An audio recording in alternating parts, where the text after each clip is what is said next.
Hey y'all, Stella Williams here. I am back with another excerpt reading from the Eternal Bites limited edition collection of vampire stories, and today I will be reading an excerpt of Deathly Touch by the lovely Cece Solomon. So let's get right into it. How are you alive? Jasmine asked the stranger. The man looked down at his chest, then up at her again. My heart's beating, he said, in a voice deeper than she expected. Welcome to the human race. She tilted her head with squinted eyed confusion. I touched you, and you're still alive?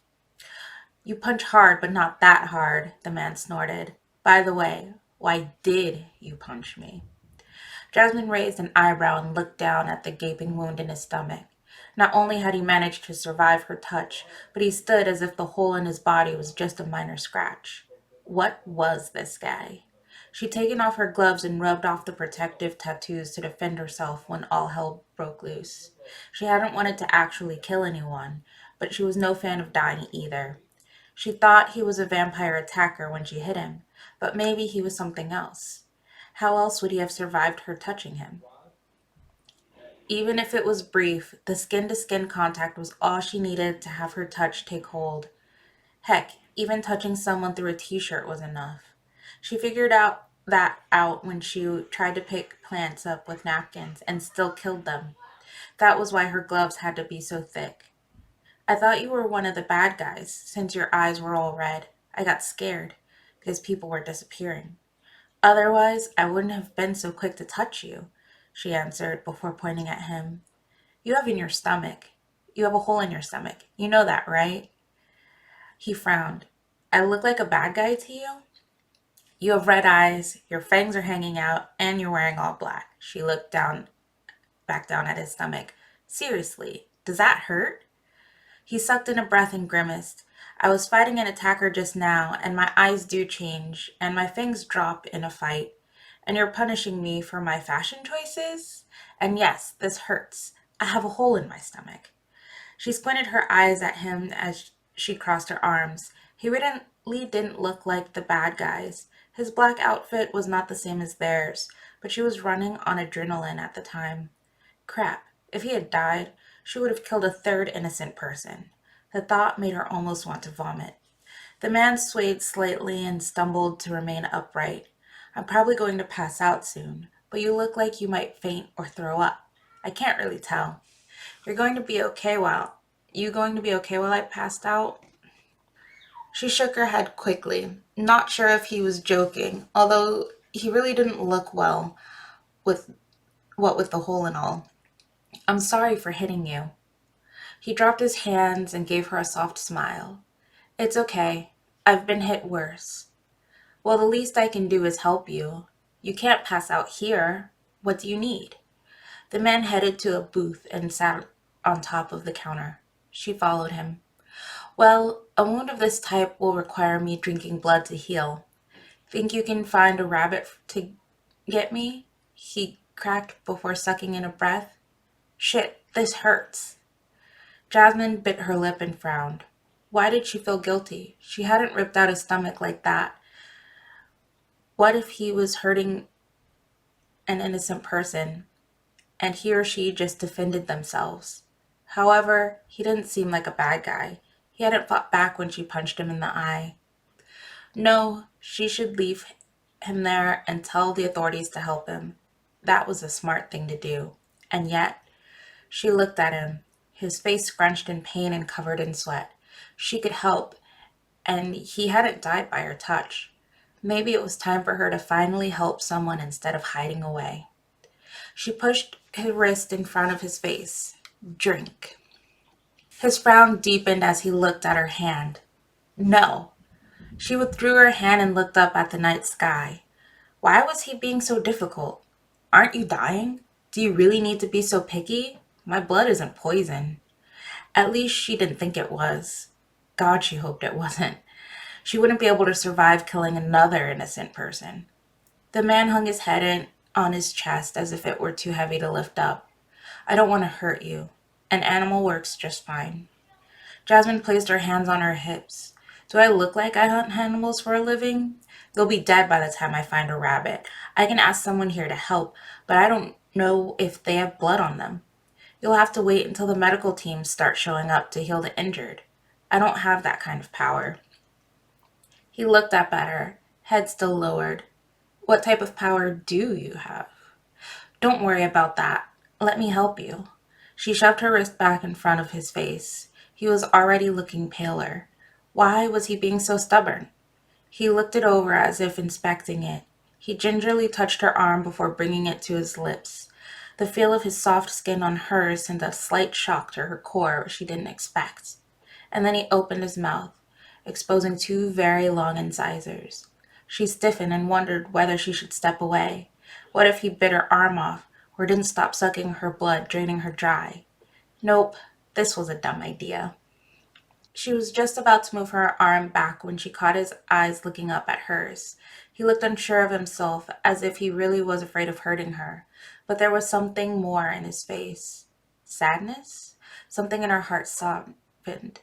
She knew about sadness. That kindred feeling pushed her to at him. He lowered his eyes and bit into her arm, and it hurt. Well, she knew it could. She'd heard tales of a vampire bite being pleasurable, but this was not it. It felt like she was being stuck by two large needles. Her knees weakened, and she cursed herself for not sitting down first. You're a big girl, Jazz. Keep it together. And if he goes too far, stab him with the knife hanging out of his pocket.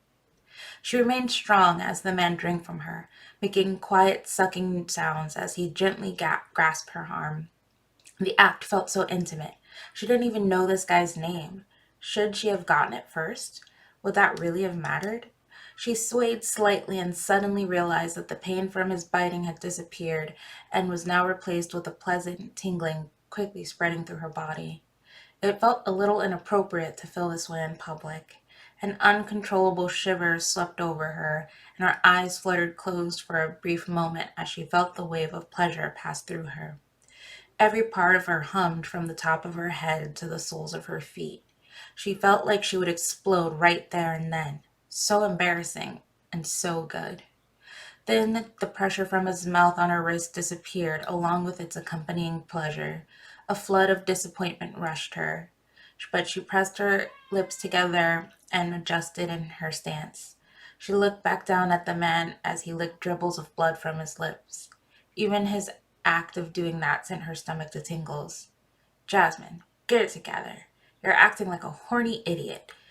Maybe she did need to join that dating site, Theo suggested.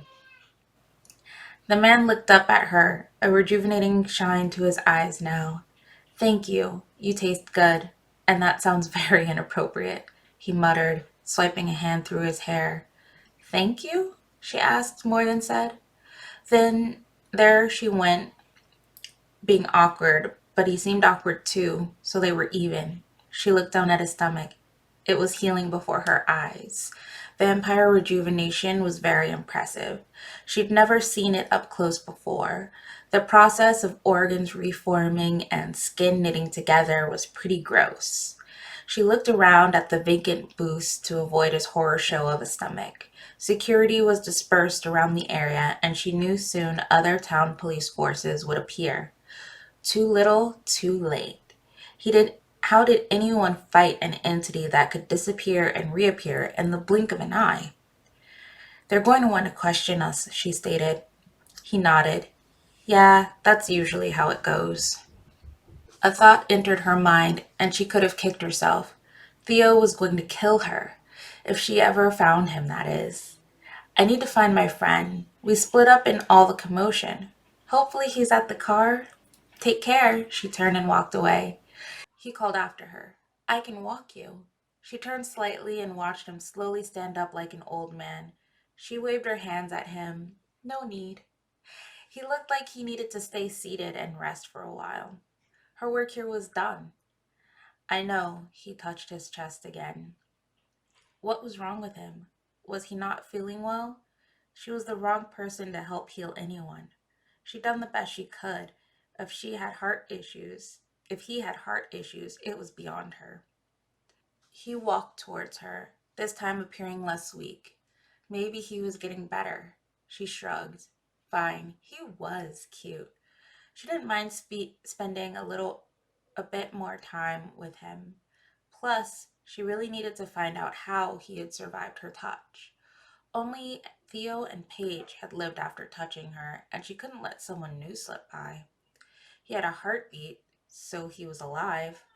Could living vampires survive her touch? If so, that opened up a whole new world for her, at least dating wise. Undead vampires were still rare, but living vampires were a large group in the paranormal community. She side eyed him. Maybe she could even date him, assuming he was remotely interested. What's your name? He asked, walking beside her. Names, that's right, with all the excitement she'd forgotten to ask. Jasmine St. Clair. Beautiful name. She looked up at him. Was he flirting? He wasn't looking at her, just straight ahead, still touching his chest with a strange, dazed look on his face. What's your name? Evan Kitagawa. He looked down at her and finally removed his hand from his chest, offering it to her. She looked down at his hand as if inspecting it. Okay, she'd gotten away with punching him, and he drank her blood. But old habits die hard, and she had to be on the safe side. She dug in her pocket to pull out her gloves. She'd already rubbed the stencils off to fight the attackers, but she wondered if maybe some trace of them still remained. That would explain him not dying. Evan gave her a puzzled expression and grabbed her free hand, shaking it. I don't have anything. It's okay to shake my hand. She looked down at their hands together for a moment in shock. His skin felt warm and soft. Was all skin this warm? God, she didn't remember. She just didn't want to let this contact go. It felt good. She held in her disappointment when he let her go. She finished digging out her gloves with her other hand and put them on out of habit. Evan snorted. Too late now. You have the cooties. I can't touch people, she muttered before looking at him. How are you alive? You keep asking that. He tilted his head back, gazing down at her with lazy eyes that had the effect of looking both suspicious and sexy. What's the deal? She shook her head as they exited the bazaar. Doesn't matter. Matters to me. And that, ladies and gentlemen, was the excerpt from Deathly Touch.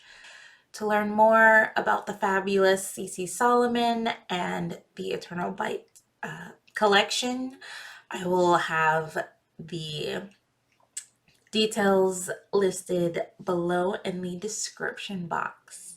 Thank you so much for watching. Peace, love, and happy reading.